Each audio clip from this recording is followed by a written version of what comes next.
여러분, 지금으로부터 약 2200년 전 한 남자가 죽음 앞에서 무릎을 꿇었습니다. 그 남자의 이름은 영정. 우리가 아는 이름으로는 진시황. 진시황은 중국 역사상 처음으로 전국을 통일한 황제입니다. 춘추 전국 시대 500년의 혼란을 끝낸 사람, 중국 최초의 황제, 만리장성을 쌓은 사람, 70만 명의 군사를 움직인 사람, 문자를 통일하고 화폐를 통일하고 도로를 통일한 사람, 그는 말 그대로 세상을 손에 쥔 사람이었습니다. 권력, 재물, 명예, 그 어떤 것도 그의 손밖에 있지 않았습니다. 그런데 여러분, 그 전능한 황제가 말년에 가장 집착한 것이 무엇인지 아십니까? 불로초였습니다. 그는 서북이라는 방사에게 동남동녀 3000명과 엄청난 보화를 내주며 말했습니다. 바다 건너 신선의 섬으로 가서 불로초를 구해오라. 서북은 떠났습니다. 그리고 다시는 돌아오지 않았습니다. 오늘날 학자들은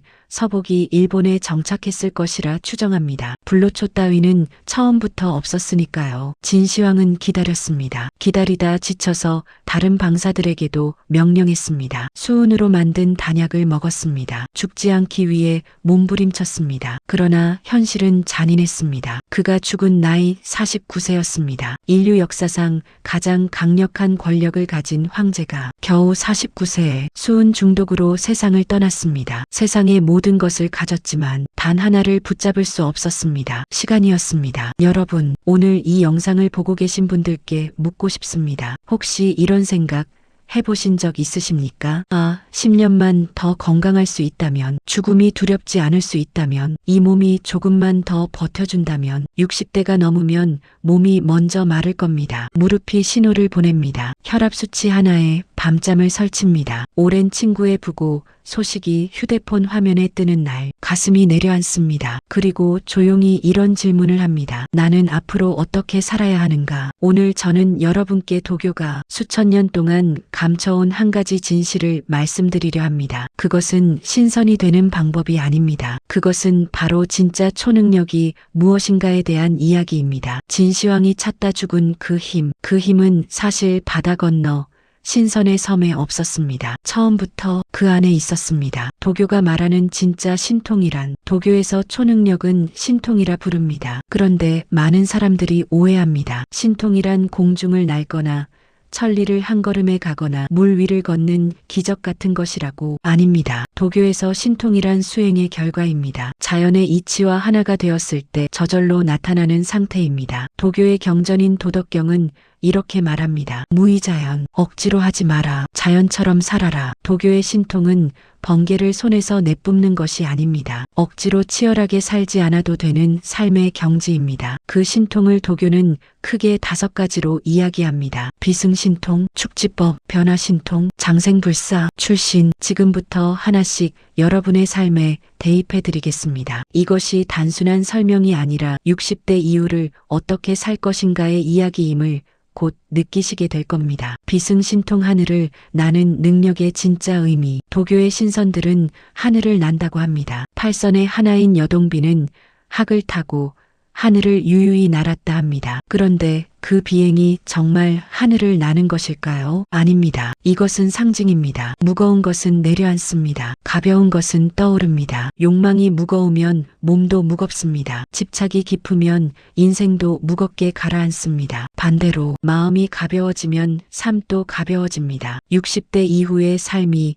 유독 무겁게 느껴지는 이유가 있습니다. 자녀 걱정, 손자 걱정, 재산 걱정, 건강 걱정, 죽음에 대한 공포, 지나간 세월에 대한 후회. 이 모든 것들이 보이지 않는 무게로 어깨 위에 쌓입니다. 그런데 도교는 말합니다. 그 걱정 중에 여러분이 실제로 바꿀 수 있는 것이 얼마나 되십니까? 자녀의 인생은 자녀의 것입니다. 손자가 넘어지는 것은 손자가 일어나야 합니다. 지나간 시간은 돌아오지 않습니다. 내려놓으십시오. 자녀 걱정 하나를 내려놓으면 오늘 밥맛이 살아납니다. 재산 걱정 하나를 내려놓으면 오늘 하늘이 보입니다. 그 순간 여러분은 이미 하늘을 나는 중입니다. 비승신통은 날개가 필요하지 않습니다. 손에 쥔 것을 놓는 용기가 필요할 뿐입니다. 축지법 거리를 줄이는 진짜 힘. 축지법 땅을 줄여 먼 거리를 순식간에 이동한다는 능력입니다. 한 발을 떼면 가면 천리를 간다는 신선의 이야기. 그런데 동양 철학에서 공간은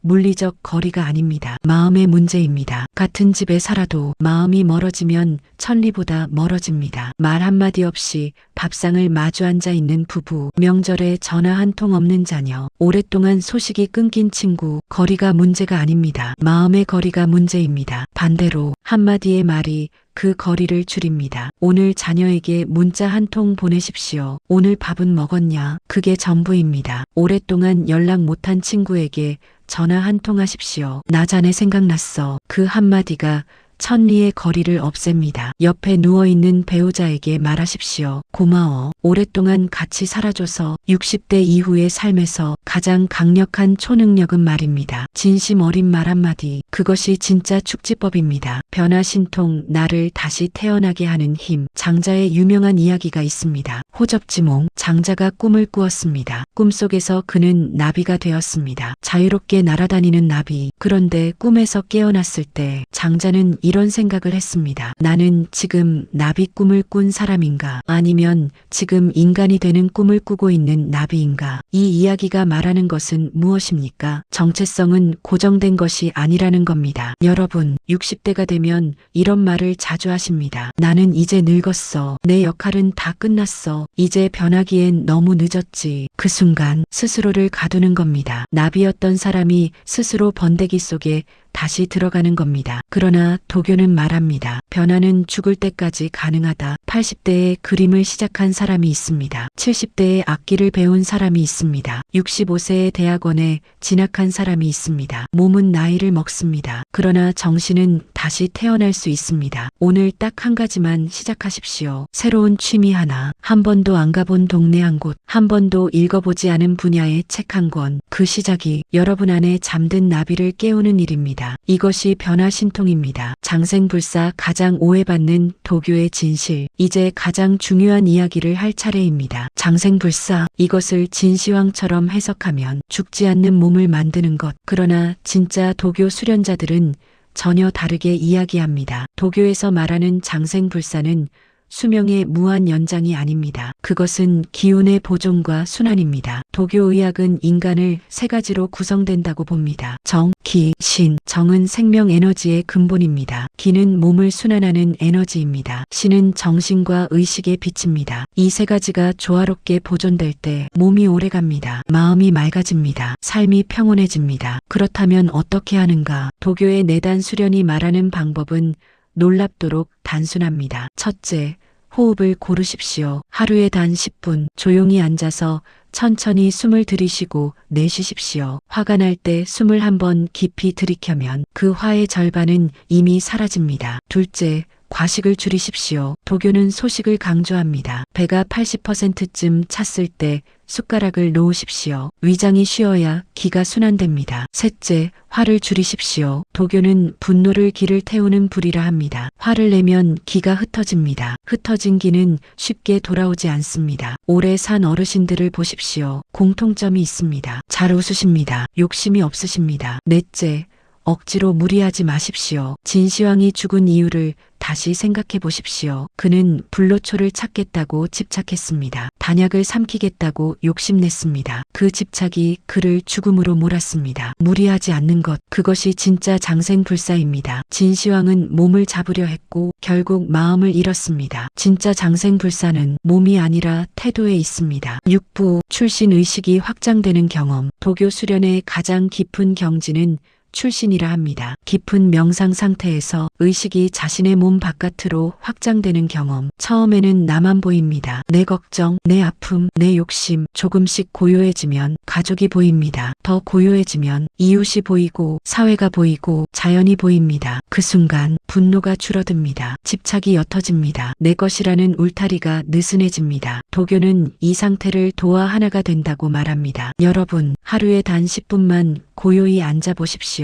스마트폰 없이, TV 없이 그냥 조용히 앉아서 바깥의 소리에 귀를 기울여 보십시오. 새소리가 들릴 겁니다. 바람소리가 들릴 겁니다. 그 순간 이미 여러분은 출신을 경험하는 겁니다. 거창하지 않습니다. 매일 딱 10분이면 됩니다. 7부 진시황의 실패가 우리에게 남긴 교훈. 다시 처음으로 돌아가겠습니다. 진시황은 왜 실패했을까요? 그는 어마어마한 자원을 가졌습니다. 그는 어마어마한 의지를 가졌습니다. 그는 어마어마한 권력을 가졌습니다. 그러나 그는 단 하나를 갖지 못했습니다. 두려움을 비울 용기. 그는 죽음이 두려웠습니다. 그 두려움 때문에 수은 단약을 먹었습니다. 그 두려움 때문에 집착을 버리지 못했습니다. 그 두려움이 결국 그를 49세에 무너뜨렸습니다. 도교는 말합니다. 죽음을 이기려 하지 말라. 죽음에 대한 두려움을 비워라. 불로초는 없습니다. 그러나 평온은 있습니다. 평온은 살 수 있는 것도 아닙니다. 찾아다니는 것도 아닙니다. 내 안에서 집착을 하나씩 내려놓을 때 저절로 찾아오는 것입니다. 마무리 여러분 안에